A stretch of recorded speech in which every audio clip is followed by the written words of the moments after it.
bukan proyeknya yang jalankan saja, bukan mentornya yang melakukan Kita kebijakan. mulai saja ya. Assalamualaikum warahmatullahi wabarakatuh. Waalaikumsalam.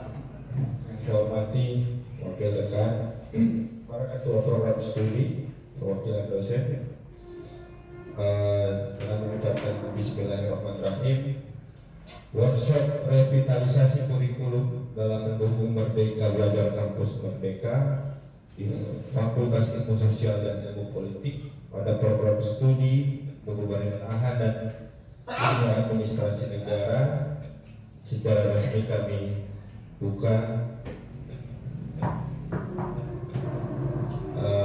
Baik Bapak Ibu pimpinan dan perwakilan dosen,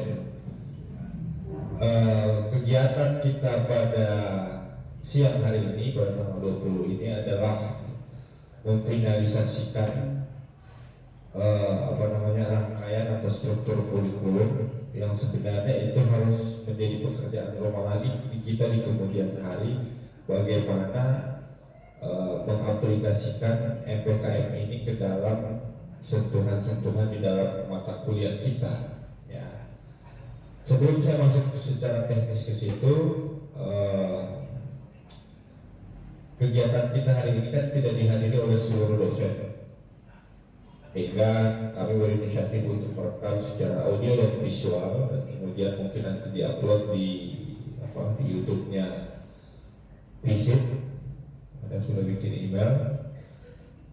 Kemudian ini bisa menjadi sama-sama kita buka setiap saat, dan sebagai catatan juga di kemudian hari rekam jejak digital kita untuk melaksanakan aktivitas tridharma itu terekam. Selanjutnya Bapak Ibu, saya sedikit mengulas tentang program kerja kami sewaktu memasuki dipilih ya sebagai dekan. Tidaknya ada 5 poin yang ingin kami bangun selama 4 tahun ke depan ini. Salah satunya adalah kegiatan kita hari ini. Hebat itu kan harmonis, energi, berdaya saing, agamis dan tentram. Nah, harmonis di sini ini salah satunya adalah revitalisasi kurikulum yang sejalan dengan kebutuhan dunia kerja. Artinya apa? Saya hanya ingin menegaskan bahwasannya tidak ada yang abadi di dunia ini kecuali perubahan. Nah, saya mau di Sosbol ini kita harus terus menyesuaikan dengan perubahan, baik itu perubahan yang sifatnya bersumber dari kementerian, dari rektorat, dan kemudian menciptakan inovasi dan kreativitas kita terkait dengan tridharma. Program kerja kami selama 4 tahun ke depan itu dititik beratkan pada persiapan reakreditasi. Lagi-lagi saya tegaskan, untuk persiapan reakreditasi. Jadi semua aktivitas yang tidak ada hubungannya dengan akreditasi itu menjadi urusan yang bisa jadi penting tapi tidak segera. Tetapi kalau untuk urusan reakreditasi itu urusan yang penting dan segera. Artinya apa? Kita betul-betul harus menjalankan ini dengan seksama. Tidak ada perbedaan antara pimpinan atau juga dosen di staf dosen di Sosbol, semuanya bertindak sama. Kita bekerja secara kolektif membangun yang namanya tridharma dan unsur penunjang. Nah, inilah juga menjadi sama halnya seperti tanggung jawab kita dalam proses penyusunan beban kerja dosen. Saya berharap lagi-lagi kerja-kerja kami ini jangan hanya di atas kertas. Saya bikin program kerja, kalau hanya di atas kertas saya tidak sentuh sama sekali, ya berarti saya tidak kerja. Nah, pekerjaan kami ini butuh sokongan dukungan dari Bapak Ibu, baik dosen dan juga pimpinan, sehingga apa, kita betul-betul bisa bersinergi, kita betul-betul bisa mengharmoniskan ini kerja-kerja kita ke dalam persiapan reakreditasi, walaupun itu ya, mungkin masih 2 tahun lebih lagi. kita harus bikin roadmap-nya itu dari sekarang. Jangan hanya kita terjebak dengan aktivitas-aktivitas yang atau rutinitas yang hanya yang biasanya statis, apa pengajar, apa membimbing, menguji. Nah itu untuk kepentingan kita di BKD. Tapi untuk kepentingan kita di fakultas, karena kita ini semua adalah ya apa kita punya kontribusi, ya. Jadi untuk perubahan kita harus terus mengikuti perubahan, dan tidak ada alasan untuk tidak mengikuti perubahan karena kita ini dianggap profesional, Bapak Ibu ya. Mungkin hanya 1-2 orang yang sementara proses menuju ke eligible status, sisanya kita ini sudah dianggap profesional, berkompeten di bidang perkembangan ilmu pengetahuan dan teknologi di tingkat program studi. Jadi tidak ada alasan misalnya, aduh saya tidak bisa bikin ini, saya tidak bisa bikin itu, saya tidak susah bikin PKD, saya tidak susah bikin riset dan lain sebagainya. Bapak Ibu kita ini sudah memegang sertifikat pendidik dan dihargai oleh materi yang bersumber dari APBN. Jadi kalau ada yang proses seperti itu ya saya tegaskan para ketua program studi tolong ditelaah juga. Unsur yang keluar misalnya itu ada tendensius dari atas atau apa, ya tugas kita sebagai pimpinan untuk bisa memagari, kita yang tahu dapur kita seperti apa, semua dinamika yang terjadi di fakultas kita selesaikan secara internal. Betul-betul kita harus harmonis, harus energi, punya daya saing agamis dan tenang. Tidak, kalau hanya membahas tentang program kerja mungkin akan butuh waktu berjam-jam. Sementara kegiatan kita hari ini hanya masuk di dalam satu indikator yang menjadi roadmap kepemimpinan kami yang direncanakan dalam 4 tahun ke depan. Sehingga ini tidak akan dibahas lagi, mungkin nanti selanjutnya kita akan bahas di rapat evaluasi akhir semester yang bocorannya itu setelah dievaluasi yang menjadi cikal bakal bagaimana aktivitas kita di semester ke depan, kinerjanya seperti apa. BKD nanti ada format baru, rangkaian pendistribusian mata kuliah itu ada format yang baru dan lain sebagainya, dan semua itu saya pikir itu harus berbasis kinerja ya. Baik Bapak Ibu, selanjutnya kita masuk pada perjalanan MBKM. Memang di tingkat universitas kita ini sudah diharapkan untuk merevitalisasi kurikulum. Sudah dilaksanakan di tanggal 20 Maret kalau tidak salah itu, sebelum kita memasuki bulan puasa, workshop di tingkat universitas. Memang banyak gejolak baik di fakultas lain, program studi lain, termasuk di kita, bahwasanya revitalisasi kurikulum itu tidak bisa dikerjakan hanya dengan kuantitas saja. Kita mengundang stakeholder, kita mengundang berbicara, sementara berita acara dan seluruh rangkaian dokumennya itu tidak memiliki konsekuensi logis. Kita ini pencetak mutu sehingga dokumen-dokumen itu yang harus sejalan dengan regulasi, dia harus betul-betul terstruktur. Mana sumber payung hukumnya, ya, seperti itu. Sehingga atas perencanaan yang dibuat oleh rektorat setelah kegiatan yang kemarin, kita harus betul-betul membuat satu kegiatan dalam rangka merestrukturisasi kembali pokok-pokok pikiran terhadap kurikulum kita dalam rangka mendukung Merdeka Belajar Kampus Merdeka. Di tengah waktu yang cukup sempit ini, dengan keterbatasan sumber daya, baik sumber daya informasi, sumber daya regulasi, sumber daya keuangan dan lain sebagainya, kita tetap mempunyai semangat untuk membuat revitalisasi kurikulum ini tidak setengah-setengah, kita tetap harus totalitas.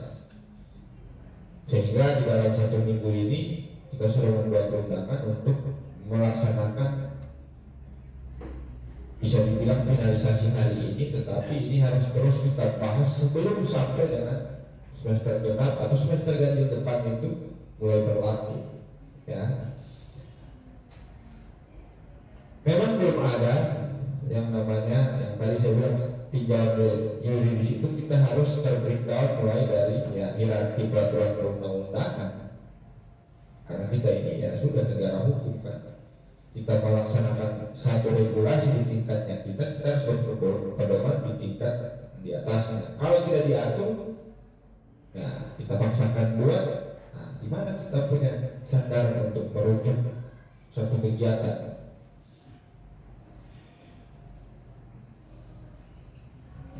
Kurikulum MBKM itu tetap pedoman grand design regulasinya tetap berpedoman pada Undang-Undang 20 2023 tentang Sistem Pendidikan Nasional, Undang-Undang 14 2005 tentang guru dan dosen, Undang-Undang 12 2012 tentang pendidikan tinggi, banyak sekali undang-undang tentang desa dan peraturan permen desa, karena universitas itu dari roadmapnya pemimpinan Kemendikbud yang selaras untuk bisa bekerja sama dengan desa, ya.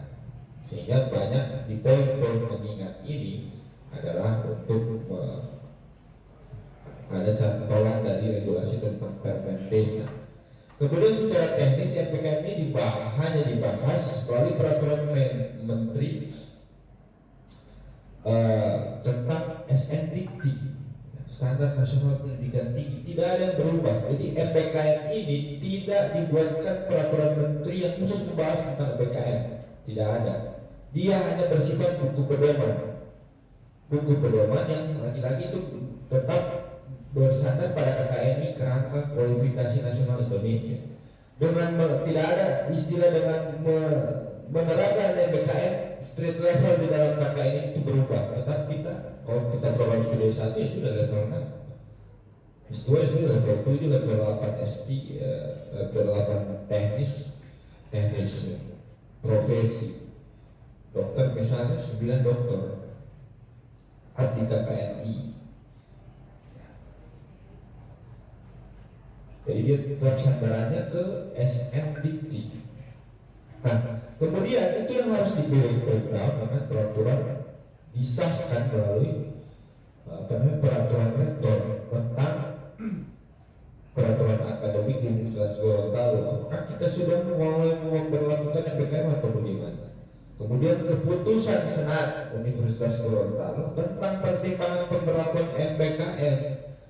Jadi harus ada pokok-pokok pikiran dibahas di tingkat Senat, disahkan, kemudian disalurkan ke tingkat program studi melalui fakultas dengan mengesahkan yang namanya buku pedoman kurikulum di tingkat universitas dalam rangka mendukung Merdeka Belajar Kampus Merdeka. Ini mungkin sementara dibuat di tingkat mungkin Pak Rektor dan bersama Ibu Wakil Rektor, mungkin karena ini mengejar yang namanya kalender akademik, sehingga kita ini dirunning bersamaan, ya. Makanya di dalam poin 16 sampai dengan 18 ini saya masih tandangkan merah karena ini sifatnya belum kami terima secara resmi di tingkat fakultas. Mungkin kalau untuk materi yang saya paparkan ini ada di sesi webinar tadi malam di halaman 4. Jadi tinggal dilihat di handphone Bapak Ibu sekalian. Terakhir, pedoman pelaksanaan kegiatan Kampus Merdeka Belajar di Fakultas Paspor.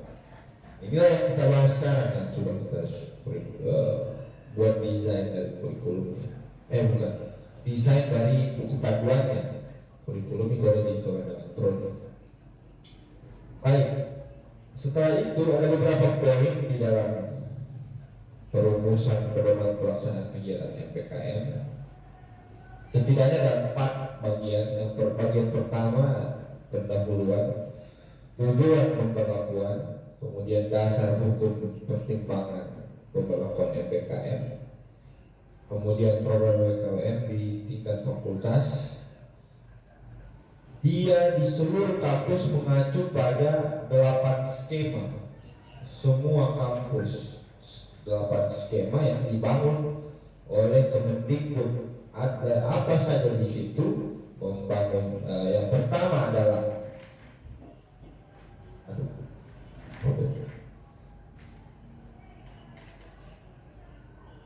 lanjut ya.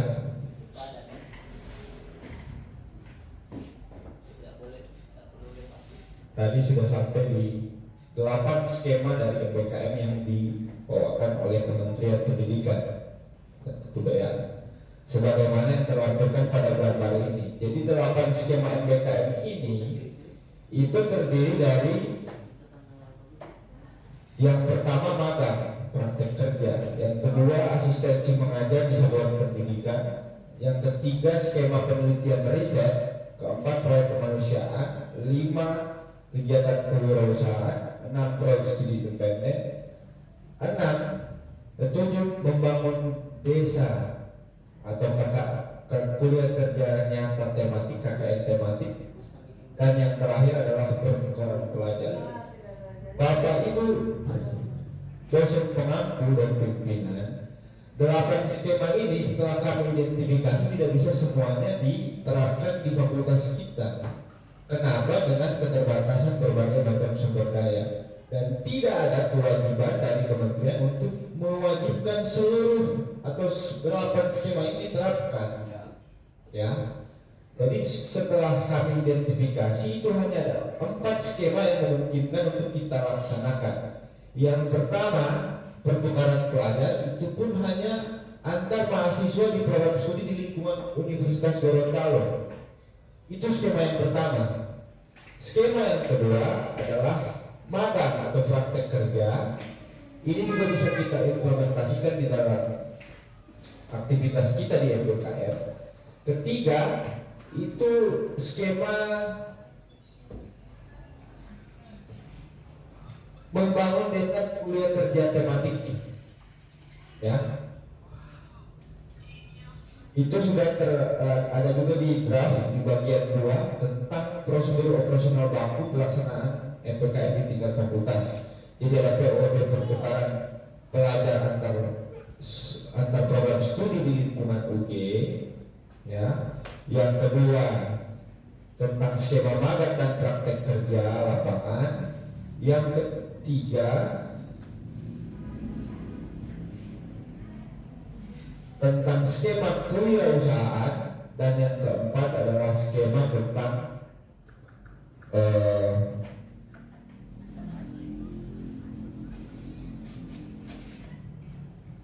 apa yang terakhir ini? Baik, bukan 4, hanya ada 3 ya. Ada 3. Kenapa hanya 3? Ini yang memungkinkan bisa direlevansikan dengan mata kuliah yang ada setiap prodi, program studi. Nanti kalau bisa ada masukan untuk kegiatan proyek riset dan lain sebagainya, tidak jadi masalah. Di fakultas lain hanya ada beberapa yang hanya mau pakai magang, ada yang hanya mau pakai proyek riset, ada yang mau pakai pertukaran mahasiswa, dan ini semuanya pilihan. Jadi tidak wajib kita bisa menerapkan 8 skema ini. Ya. Sebelum lanjut ke prosedur operasional baku sebagaimana yang menjadi lampiran bagian kedua dari draft buku pedoman yang di tingkat fakultas ini, sedikit kita memberikan gambaran dulu bahwasanya MBKM ini terbagi atas 2. MBKM yang dilaksanakan oleh tingkat kementerian yang bisa diakses di handphone masing-masing juga bisa. Merdeka Belajar Kampus Merdeka itu 8 skema ini terbuka. Nah, tugas kita di tingkat program studi hanya menyediakan dia punya prosedur operasional baku. Barangkali di kemudian hari ada mahasiswa yang mau mendaftarkan secara sukarela untuk mengikuti program MBKM di 8 skema ini. Jadi ketika suatu saat dia lulus, itu kita tidak bisa berikan penolakan kalau mereka mau mengikuti. Yang kita sediakan adalah, oh mau ikut apa? Studi independen, ini dia punya prosedur operasional baku. Ini yang harus dipenuhi, baik dari tahap persiapan, pelaksanaan, konversi nilai, dan tugas-tugas yang harus dipenuhi untuk dikonversi menjadi SKS. Jadi beban untuk MBKM ini tidak dimiliki oleh program studi, tidak hanya dimiliki oleh program studi, melainkan juga ini kita hanya menyediakan paket regulasinya, SOP-nya atau POB-nya, prosedur operasional bakunya. Sewaktu-waktu ketika ini tidak dilaksanakan tidak jadi masalah. Kalau misalnya ada mahasiswa kita yang tidak mengikuti program MBKM yang diselenggarakan, ini kan 2-3 hari yang lalu ada lagi yang posting di grup, MSIB angkatan kelima dan studi independen bersertifikat angkatan kelima sudah dibuka lagi. Isinya 8 skema ini. Jadi mereka ketika lulus tetap bayar SPP di UG, mereka turun ke lapangan di 8 skema ini, entah salah satu dari 8 skema ini. Mereka dibiayai oleh APBN, mulai dari uang saku. Kalau magangnya di luar Gorontalo atau misalnya di Jawa, itu pembiayaan tiket dan living cost-nya itu dibiayai oleh pemerintah dan lain sebagainya. Kita hanya membuat dia punya pedoman ketika mereka pulang nanti, jangan sampai salah satu kejadian di semester kemarin di Fakultas Teknik itu mereka ikut studi independen, pulang bawa transkrip nilai, ini susah dikonversi ke mata kuliah. Jadi dibikin, oh ini dia punya portofolio yang harus dibuat supaya aktivitas SKS 20 SKS atau sama dengan 900 jam atau satu semester kalian mengikuti aktivitas di luar, ini bisa dimasukkan ke dalam mata kuliah. Dan itu ketika ini dilaksanakan revitalisasi, tidak ada alasan bagi dosen pengampu mata kuliah untuk menolak ketika ada salah seorang mahasiswa yang mengikuti kegiatan di luar kampus ketika dia ingin minta nilai untuk dikonversi. Tidak ada alasan lagi untuk kita tidak memberikan nilai. Ini bisa dipahami ya. Ini yang pertama, MBKM yang dilaksanakan oleh kementerian. Yang kedua, MBKM yang dilaksanakan secara mandiri. Nah, secara mandiri ini sifatnya juga ada dua. Sewaktu-waktu bisa dilaksanakan atau kita bisa diwajibkan, Yang kedua, bisa kita laksanakan tapi tidak mengganti struktur mata kuliah. Nomenklatur mata kuliah tidak jadi, cuma di RPS kan. Misalnya sampai UTS, mata kuliah kewirausahaan misalnya, yang pengampunya kebetulan Bu Nirmala, setengah semester dia di dalam kelas, setengah semester setelah UTS dia bikin satu desain untuk bagaimana kegiatan wirausaha ini bisa menghasilkan satu prototyping dari produk usaha. Itu kan kegiatan MBKM juga, karena dia punya pelaksanaan secara landasan filosofisnya. Kegiatan wirausaha itu diaplikasikan melalui 3 skema, bukan skema, 3 capaian.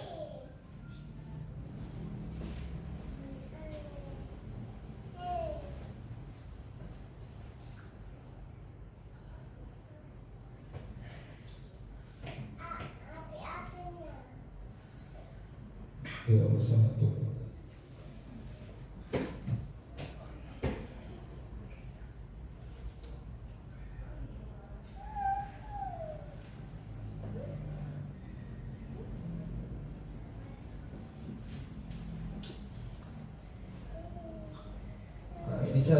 ada 4 ini.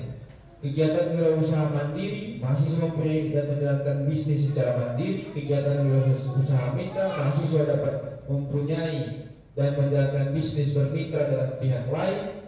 Kegiatan wirausaha join, mahasiswa mempunyai dan menjalankan bisnis dengan skema investasi modal di perusahaan-perusahaan aktif dan menjalankan aktivitas bisnis. 4, mempunyai proposal tentang bisnis yang akan dijalankan dan disetujui oleh dosen penasihat akademik dan ketua program studi. Inilah yang dinamakan dengan di dunia usaha, dunia industri. Kita harus link and match kurikulum kita, intinya link and match saja dengan kebutuhan dunia usaha dan dunia industri. Itulah landasan filosofis kenapa 8 skema ini dibuat oleh kementerian. Tetapi dalam proses perjalanannya setelah tahun 2020 disahkan buku pedoman di tingkat kementerian, klasifikasi dari universitas tidak, masing-masing universitas baik PTN dan PTS tidak semua bisa dijalankan.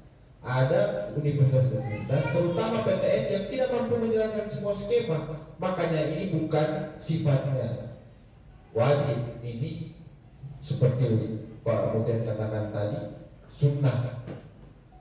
Tetapi sunnah di sini ini kalau kita jalankan dengan prinsip yang penting kita ada yang punya POB, kemudian direkaritasi, ini nilainya tinggi, bobotnya tinggi. Makanya tema di sini ini saya bilang dalam rangka mendukung MPKM, dalam mendukung jadi revitalisasi kurikulum dalam mendukung kebijakan MPKM. MPKM ini kebijakan tidak landasan yuridisnya tidak di dalam berubah peraturan menteri misalnya, tidak seperti itu. Tetap sandaran utama kita ke KKNI, SKKNI, Standar Nasional Kualifikasi Indonesia dan Kerangka Kualifikasi Nasional Indonesia. Ya. Sebelum lagi membahas lebih jauh tentang POD, di sini ada matriks yang kemarin sudah dibawakan oleh, mungkin kurang lebih sama dengan program studi untuk pemerintahan, tapi di administrasi publik ini contohnya tetap berlandaskan di KKNI yang mengarah kepada OB. OB berarti outcome based education. Ya, jadi tetap ke pengetahuannya ada, keterampilan ada, dan attitude-nya, sikapnya ada. Ke 8 skema yang diatur di dalam KKNI, tapi semuanya sama. Nah, kelengkapan dokumen kurikulum kalau dari IAPA itu ada ini identitas program studi, evaluasi kurikulum dan research study, landasan perencanaan dan pengembangan kurikulum. Nah, mungkin yang kita laksanakan sekarang ini. Kemudian yang keempat, rumusan visi, misi, tujuan, strategi dan universitas value. Ini juga menjadi PR kita, tinggal fakultas ya, Bu Isti kita akan rumuskan. Kemudian ini yang menjadi terbreakdown ke dalam masing-masing program studi ya. 5, itu ada rumusan SKL yang akan dinyatakan di dalam CPL, capaian pembelajaran lulusan. Nah, inilah kenapa kita di dalam di dalam rumusan FPS kita ini yang perlu kita rubah. Memang tidak semudah kita merubah. Kemarin saya di awal semester saya berikan edaran untuk merubah, untuk memasukkan CPL yang RPS yang berdasarkan format yang dari C5 itu di 50 berapa mata kuliah kan? Itu cukup berat juga. Tetapi ke depan pelaksanaannya seperti itu. RPS kita harus sesuai dengan standarisasi yang formatnya ada di siakan. Capaian pembelajarannya, sub capaian pembelajarannya, sub CPMK-nya, kemudian diterjemahkan ke dalam masing-masing sub-sub capaian pembelajaran mata kuliah di 16 pertemuan, 16 kali pertemuan. Kemudian di sini lanjut dalam pembentukan mata kuliah dan penentuan bobot SKS.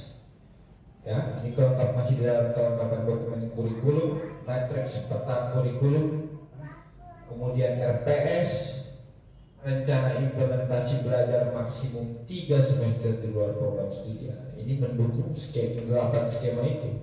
Yang terakhir, manajemen dan mekanisme pelaksanaan kurikulum yang semuanya itu harus terdokumentasi dan terarsip dengan baik dalam rangka lagi-lagi ke persiapan reakreditasi kita. Jangan tiba saat tiba akal. Belajar dari pengalaman yang kemarin kita, ya mohon maaf, kita jor-joran di hanya saat mau persiapan reakreditasi baru kita jor-joran, akhirnya ada mungkin hal-hal yang tidak maksimal di dalam proses pelaksanaannya. Ke depan ini menjadi satu catatan kita untuk betul-betul bisa dipersiapkan jauh-jauh lebih awal.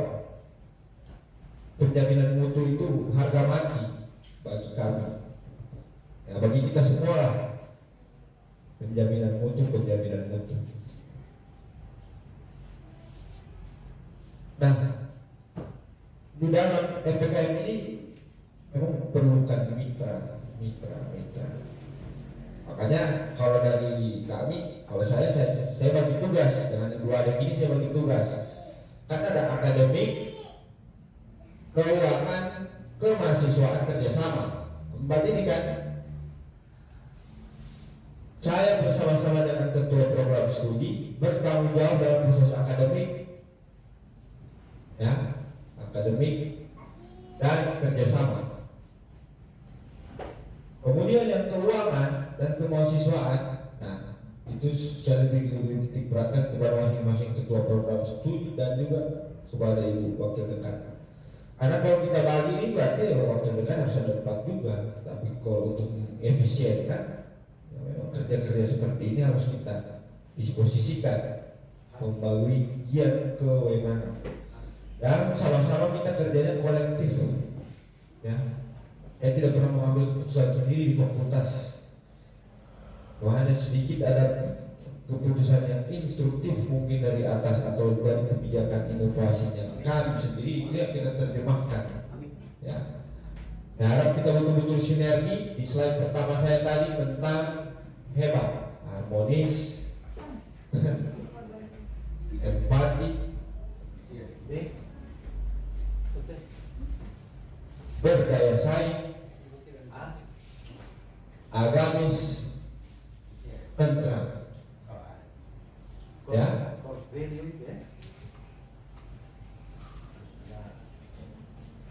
Jadi ini betul-betul kita harus perhatikan. Revitalisasi kurikulum di program kerja kami, ya masih hanya sebatas di sini saja. Masih banyak sekali PR yang setelah kami identifikasi ini secara bertahap betul-betul kita. Mungkin informasi tadi sudah saya jelaskan kepada Pak Dixon dan Pak Fahri bahwa roadmap kita itu ke depan, ya, program kerja kami diarahkan untuk persiapan reakreditasi, nah, untuk mencapai akreditasi yang semaksimal mungkin. Baik Bapak Ibu, ini kembali lagi ke prosedur operasional baku. Di bagian kedua, di dokumen yang saya kirimkan tadi malam itu, yaitu tadi dari 8 skema hanya ada 3 skema yang memungkinkan. Saya minta telah sebentar untuk program studi apakah ada kemungkinan skema yang lain.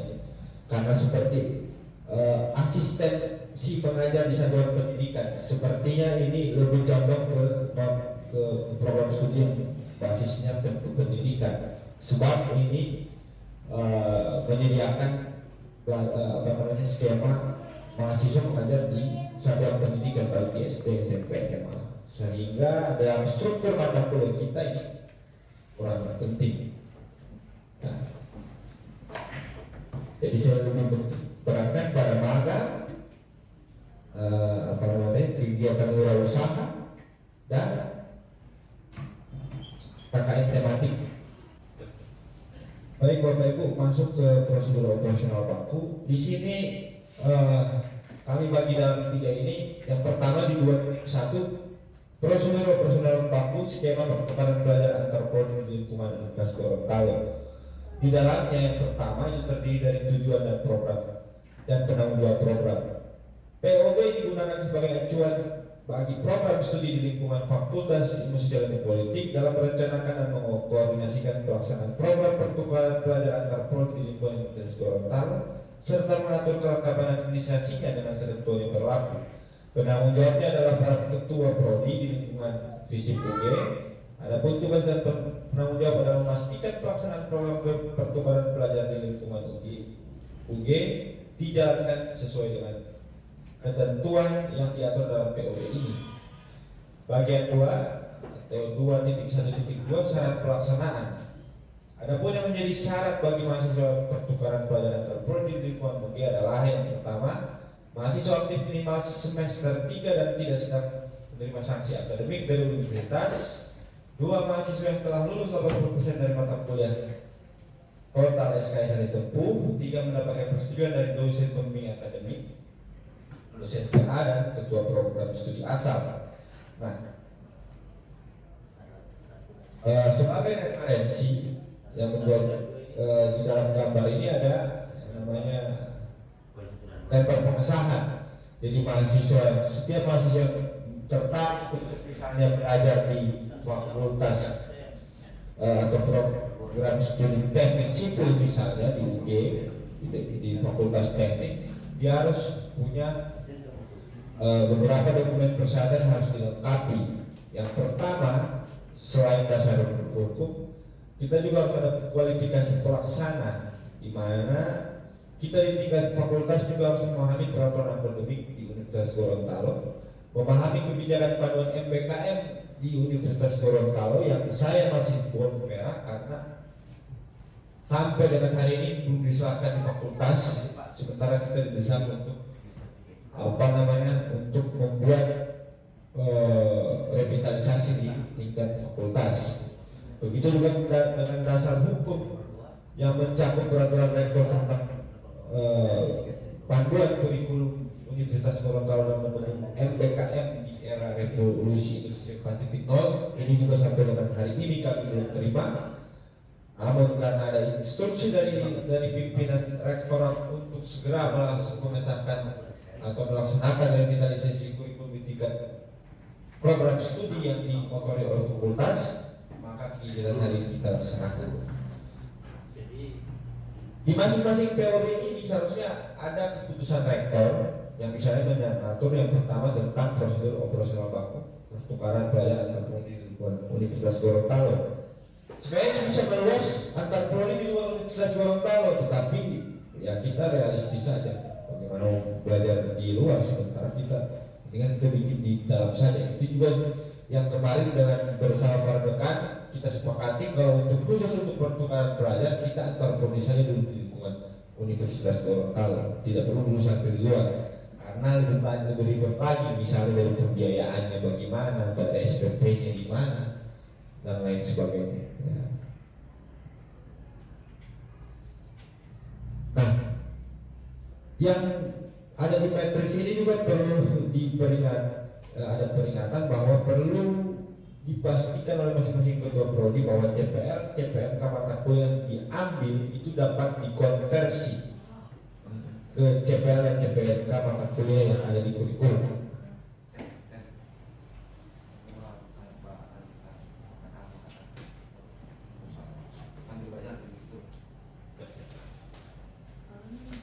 Bagian 2.1.3 tahap pelaksanaan ini terbagi dari yang pertama perencanaan. Prodi melakukan penjajakan dan kesepakatan kerjasama dengan prodi lain di Universitas Gorontalo.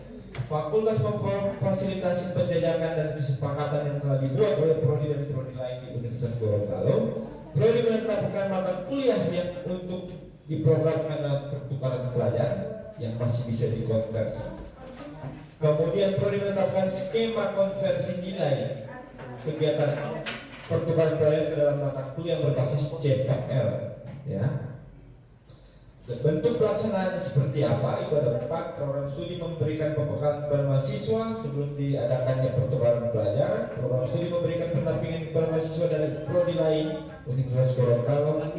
Program studi melakukan penilaian kepada mahasiswa dari prodi lain Universitas Gorontalo yang melaksanakan kegiatan pertukaran pelajar. Program studi melakukan konversi nilai mata kuliah yang ditempuh oleh mahasiswa pada program pertukaran pelajar di Universitas Gorontalo. Kemudian ada evaluasi. Jadi prodi bersama dengan fakultas melakukan evaluasi terhadap kegiatan pertukaran pelajar.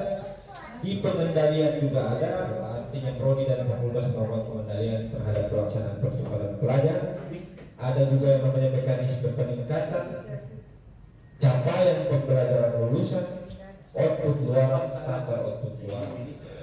Itu untuk skema pertukaran pelajaran antar prodi di lingkungan UJ. Lanjut kepada di 2.2, prosedur operasional baku tentang skema magang dan praktek kerja lapangan. Sama seperti yang POB jadi tujuan program dan penanggung jawabnya adalah tetap ada melakukan di prodi dan fakultas, ya. Magang atau praktek kerja lapangan merupakan aktivitas kerja mahasiswa pada tempat kerja di perusahaan atau lembaga non pemerintah, lembaga pemerintahan, lembaga sosial, lembaga kemasyarakatan, baik yang berperan di tingkat lokal, regional, nasional, bahkan di internasional pun juga bisa. Ini kita bisa fasilitasi. Salah satu tujuan dari program magang dan praktek lapangan adalah untuk memberikan kesempatan kerja kepada mahasiswa yang merupakan bagian dari implementasi atau refleksi teori yang berkaitan dengan ilmu yang dipelajari di perguruan tinggi. Link and match-nya itu di situ.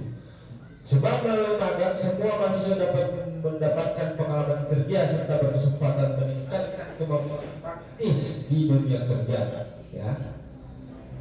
Skema untuk magang ini dibagi menjadi 4. Yang pertama magang profesi, ya, adalah kegiatan magang mahasiswa yang difokuskan pada peningkatan pengembangan kemampuan mahasiswa sesuai profil lulusan program studi. Magang profesi bisa dilaksanakan pada lembaga-lembaga profesi. Salah satunya kan LSP. Ini bisa termasuk magang karena luarannya adalah sertifikat SKPI, pendamping ijazah, jadi pendamping ijazah. Kemudian yang kedua bisa dilaksanakan dengan magang riset. Artinya kegiatan mahasiswa yang dilakukan pada lembaga-lembaga non perguruan tinggi yang bertujuan untuk mendapatkan pengalaman kerja, juga meningkatkan keterampilan penelitian serta tentang organisasi di tempat kerja magang. Melalui magang riset, mahasiswa mendapatkan 2 hal penting, yaitu pengalaman kerja dan pengalaman penelitian yang memperdalam pemahaman terhadap ilmu yang dipelajari. Misalnya yang pemerintahan magang di DPR itu bayar 6 bulan full, 3 bulan full, terserah maka prodi mau keliling di semua komisi. Kita bawa dia punya prototyping, silakan saja mereka. Magang riset sekaligus itu bisa menjadi luaran untuk dia punya materi saat ujian materi skripsi nanti. Nah, kalau sudah pernah jalan lebih bagus lagi. Yang ketiga magang kerja adalah magang yang dilakukan mahasiswa untuk fokus pada aktivitas kerja pada lembaga non perguruan tinggi dan berbagai ilmu pengetahuan untuk mendukung pengembangan kekuatan keterampilan kerja baik pada aspek kepemimpinan, manajerial dan operasional. Misalnya Ibu Nirma mau bawa di pos atau di mana itu bisa saja. Jadi langsung kepada keterampilan PKM itu bisa kita terapkan dengan benar, tidak di dalam masuk tim, tapi berdasarkan pada prosedural apa yang kita maknai sebagai PKM. Dan 2 kali kami mengikuti workshop universitas itu tidak tuntas. Kemudian kemarin juga ketika masuk dalam operasional juknis dan juklat berkenaan soal PKM juga tidak selesai. Yang dari awal sampai akhir juga kami ikuti. Ini jadi soal sebetulnya. Sehingga ketika mereka meminta draft, kami membahasakan draft. Sebab ini sangat operasional dan prosedural, di mana perubahan ini, kalau yang saya manai PKM itu sebetulnya adalah kebijakan di universitas, karena operasional di tingkat program studi itu harus ada dasar hukum. Misalnya kita bicara soal magang riset ataupun magang kerja. Selama ini kan yang kita terapkan adalah magang kerja. Nah sekarang, pengkonversian mata kuliah itu kan seperti apa? itu harus ada dasar yang mengatur itu sehingga kurikulum ini bisa kita rubah dengan benar. Dan itu yang saya tanyakan langsung ke WR1, bagaimana mengoperasionalkan? Tapi kan jawabannya satu, Bapak sudah ikut workshop pertama, kami harap itu sudah dipahami. Sehingga operasional ini yang menjadi kendala kita untuk masuk ke dalam. Kalau di KAPSIPI kan kemarin misalnya saya ikut untuk evaluasi kinerja pengurus pusat. KAPSIPI itu memperlakukan bahwa kurikulum yang diterapkan itu minimal 60% mata kuliah inti itu diterapkan. Untuk kami dari 19 itu sudah terpenuhi. Jadi kan kita sebetulnya kebingungannya adalah bagaimana merubah ini. Kan sudah diskusi panjang dengan Pak Dekan, termasuk dengan Pak Dikson, Ibu Isti, dengan Pak Mutek, Ibu Ima berkenaan dengan ini. Tetapi kebingungan kita terletak bagaimana cara kita mem-BKM. Nah, yang kita dasarnya adalah pedoman umum.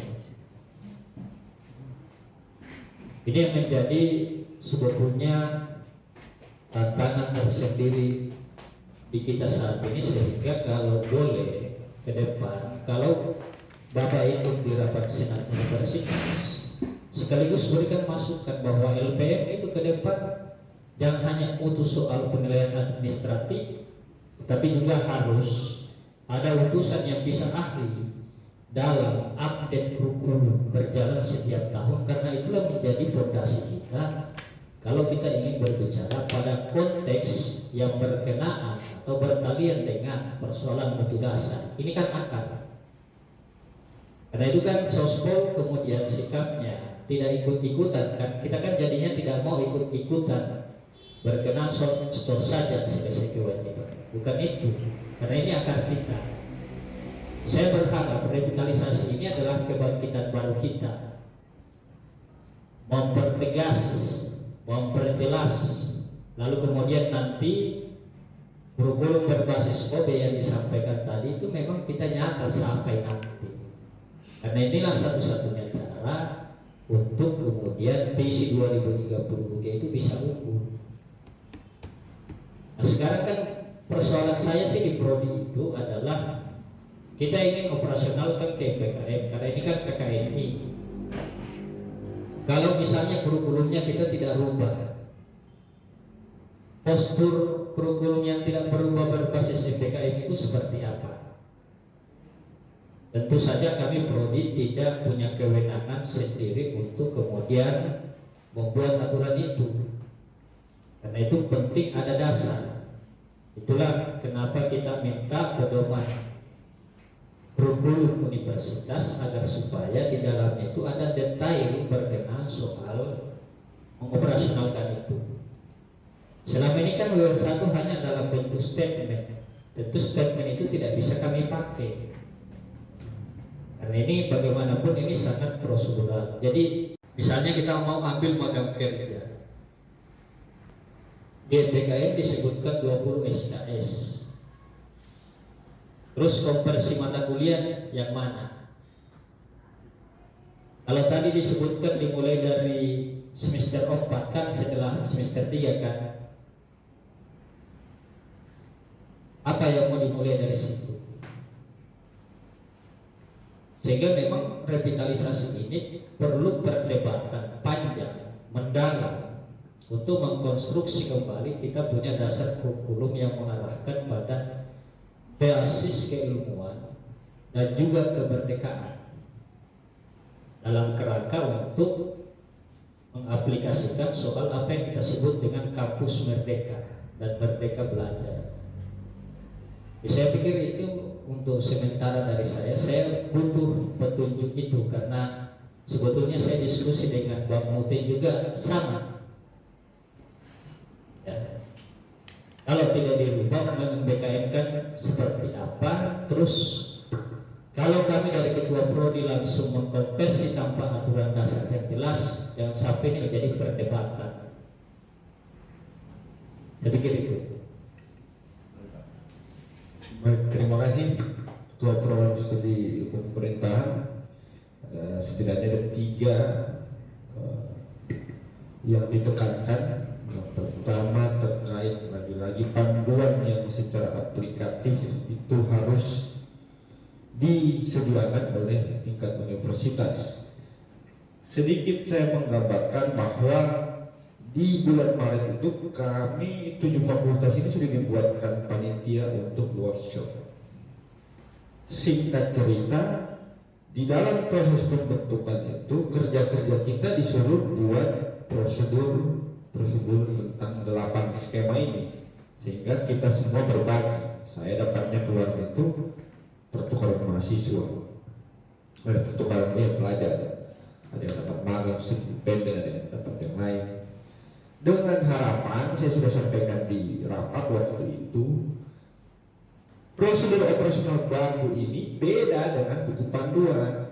Kalau buku panduan itu yang susun berdasarkan pemikiran dari pihak Tora, peraturan yang baku untuk diterapkan dalam mendukung ratifikasi MBKM.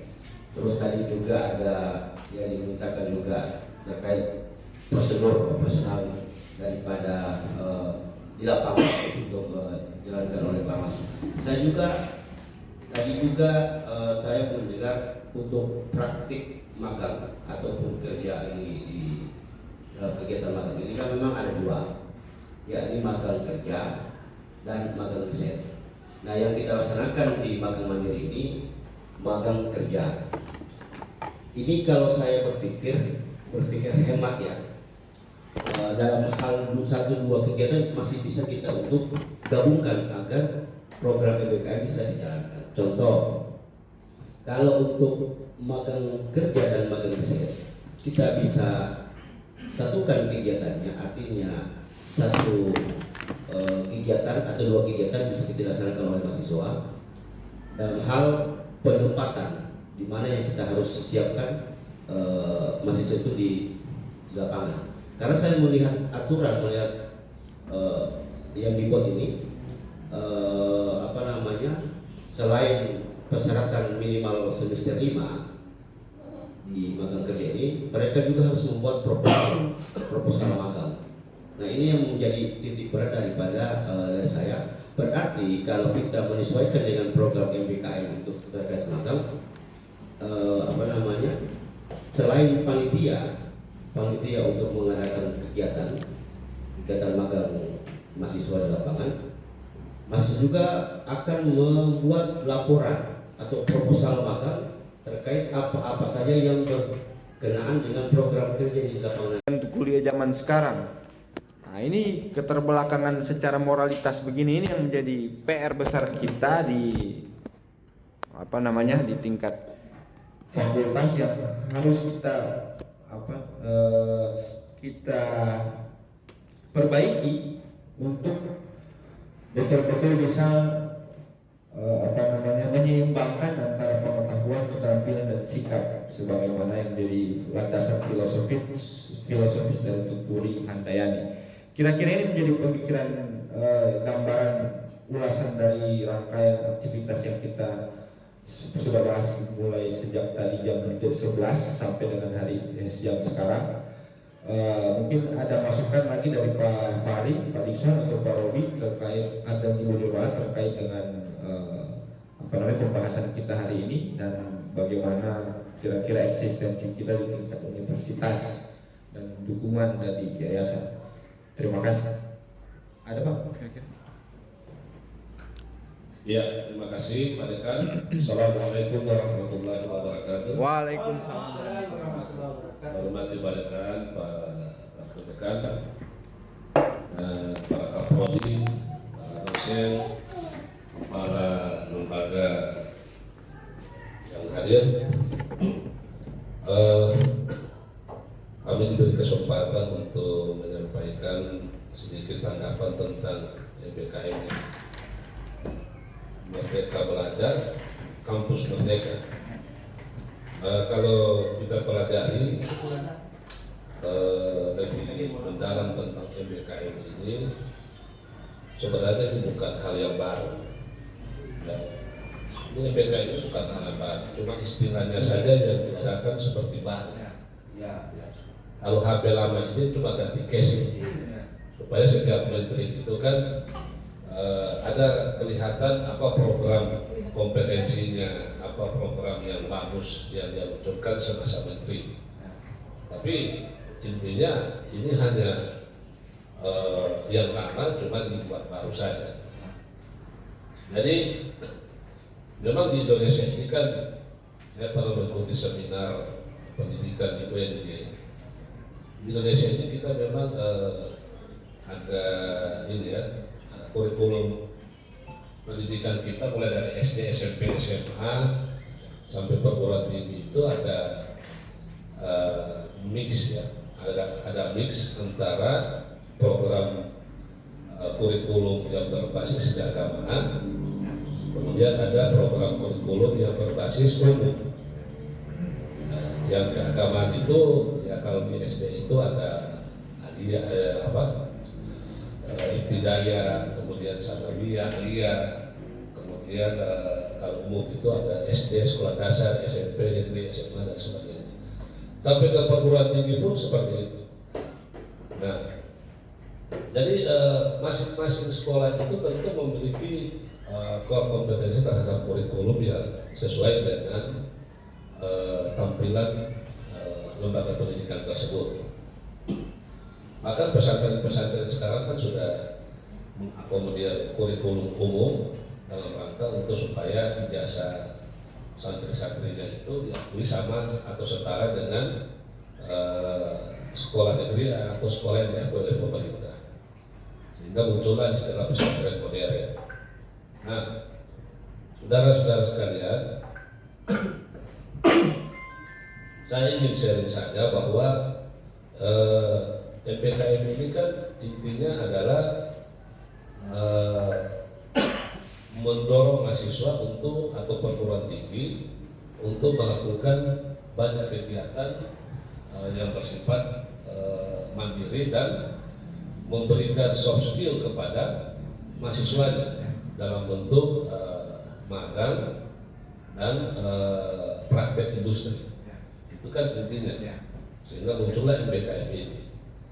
Nah, saya waktu mahasiswa tahun 90-an kita sudah ada program-program itu, sudah ada program itu sampai sekarang juga masih ada. Ketika saya datang tahun 2000, dari 2002, 2003 sampai 2011 itu kita yang menyusun kurikulum bersama Pak Dikson, Pak Bahri dan teman-teman itu memasukkan kurikulum yang sebenarnya kalau kita lihat tidak mengena pada kebutuhan dan hasil daripada kompetensi mahasiswa tersebut. Karena memang seperti disampaikan bahwa di Indonesia ini kan perguruan tinggi juga ada dua. Ada perguruan tinggi yang vokasional kayak politeknik, kertas-kertas koran bekas kemudian dicampur dengan lem, kemudian direndam, kemudian kemudian dia jalan dengan mengukur menggunakan alat GPS itu, dia sudah bisa membuat peta desa di mana batas-batas desa ini. Kita tidak tahu pada saat itu. Mereka punya keahlian di situ. Padahal mereka cuma D3. Kemudian mereka ambil S1, kuliah di Sospol Unhas pada saat itu. Mereka membuat berapa ketinggian model gunungnya, model lembahnya, berapa skalanya. Ini mereka ahlinya. Karena mereka dapatkan itu di pendidikan mereka. Kita tidak dapat. Sehingga saya bertanya ketika dalam satu forum itu, sebenarnya keluaran perguruan tinggi seperti universitas yang mulia, universitas seperti kita ini mau kemana? Mau kemana kita ini? Sedangkan tuntutan pasar sekarang itu, di luar sana itu justru lebih menuntut alumni-alumni atau mereka lebih cenderung merekrut alumni perguruan tinggi itu yang memiliki soft skill dan hard skill. Yang memang betul-betul tidak perlu lagi mereka banyak komentar, tidak perlu lagi langsung begitu diperintahkan buat ini, mereka tahu apa yang mereka buat, mereka kerjakan. Perhubungan, Kementerian Perhubungan sekarang mendirikan sekolah tinggi perhubungan. Statistik, ya, BPS sekarang mendirikan sekolah tinggi statistik, ya. Kemudian alur keuangan, mereka sekarang mendirikan sekolah STAN, keuangan, pajak, hampir semua nama nomenklatur di kementerian itu sudah memiliki sekolah-sekolah kedinasan. Dan ketika perekrutan calon dan mereka itu kan ini ikatan dinas. Jadi begitu mereka selesai, selama mereka sekolah, mereka itu sudah dapat gaji per tahun, sudah digaji, ya, dengan segala model kegagahannya. Mereka diberikan seragam, mereka diberikan tunjangan, hari libur dikasih pulang dengan biaya dari kementerian, ya. Sehingga dijamin mereka, dan begitu mereka selesai langsung direkrut menjadi aparat di kementerian. Iya, kita dibentuk menjadi alumni-alumni yang kritikus, ya, kritikal, menjadi alumni-alumni kritikal dan thinker, pemikir. Tapi itu tidak nampak dalam kurikulum kita. Ini tidak nampak. Nah, muncullah MBKM ini. Jadi saya ingin menggambarkan bahwa filosofinya ini kaitannya dengan yang saya kabarkan dari pertama, dengan MBKM ini di mana? Menjadi pemikir. Tetapi kurikulum kita tidak mengarahkan mereka menjadi pemikir. Kurikulum yang ada di perguruan tinggi dengan munculnya MBKM ini justru mengambil lahan daripada sekolah vocation atau D3, yaitu praktek. Ini tidak salah ini. Tapi menurut saya ini mengambil lahan daripada sekolah vokasional atau sekolah D3 itu. Kok kita tahu bahwa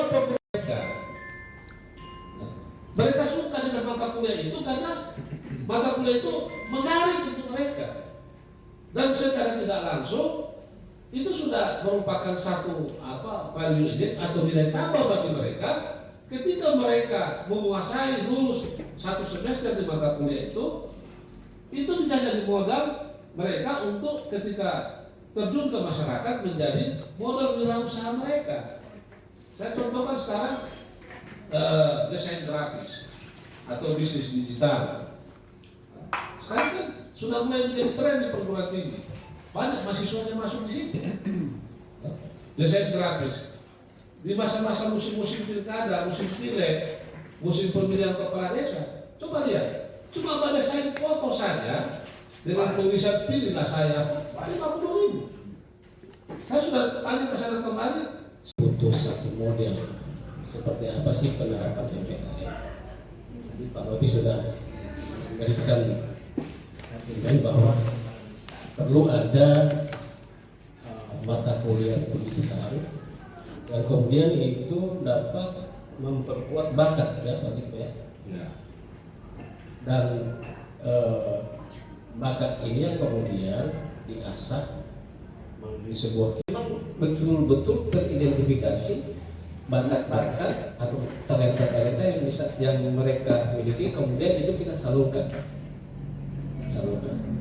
untuk dilakukan secara tatap muka maupun secara daring.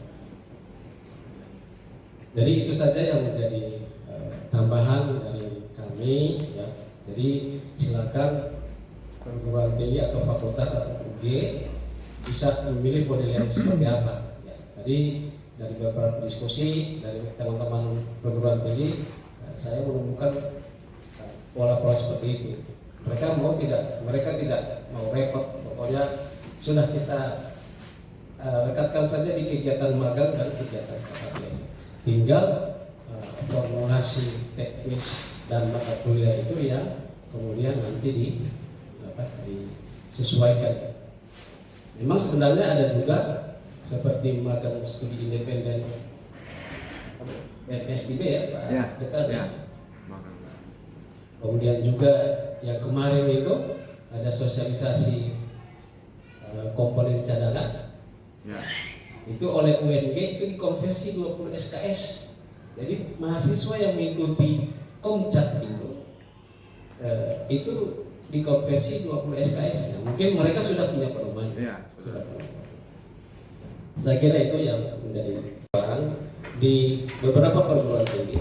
Kegiatan kemahasiswaan itu memang sudah di bahasa Inggris. Kasih mereka bayar cuma jadi apa namanya persyaratan untuk mau selesai kuliah. Jadi di pengampu mata kuliah misalnya bahasa Inggris itu wajib mereka harus pembelajarannya di lab bahasa Inggris. Seperti itu, dan mereka harus benar-benar cakap berbahasa Inggris supaya kita punya lulusan ada kecakapan di situ. Begitu juga dengan kursus komputer.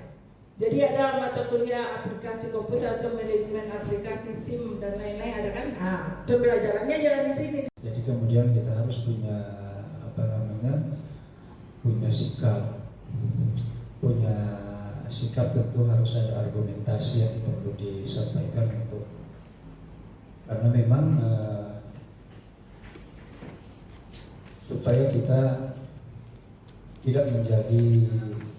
tidak melakukan lagi hal-hal yang seperti yang kemarin pernah kami lakukan dulu. Di awal-awalnya memang ketika menyusun kurikulum ini kita banyak melibatkan